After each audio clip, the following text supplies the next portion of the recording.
বাইরে হুইরেটা কি নীরব, কোনো সারা শব্দ নাই। আমি বলছি হুইরের তলে বেলে সিউল আছে, মাইনছেরে টানি লই যাই।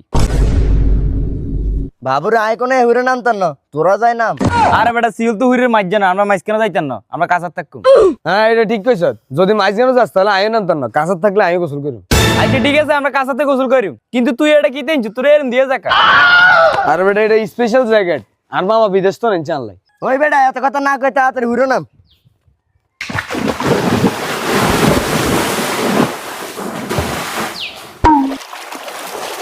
তাছাড়া সাবানটা যাচ্ছে গাড়াডালি। আয় সাবান আনিম করতে বাইলা হুইরে 2 দিনে দুগাই সাবান নিছি, দুনুকে শেষ করে এলাইছ। আরাম মারা যায় হিডা দিছে, তোরা দেখছুতি। আরে হইছে যা বকিস না। ওই রাতুল চাই তুই সাবানটা দে। না না ভাই, আয় আর সাবান কোনো কারগর দিতেই তো না, আর সাবান আয় একলা ডললাম। তুই যে সাবান আনছু, তুই জাল কাটা আনছু, তুই গা ডলবি কিতে দি। আজ জাল কাটা লাগতো না, আই খালি সাবান দিয়ে গোসল করুম। আজ ওই জাল কাটা লাগো, আই তাসিনে তুললাম, কি তাসিনে দিতি না নি?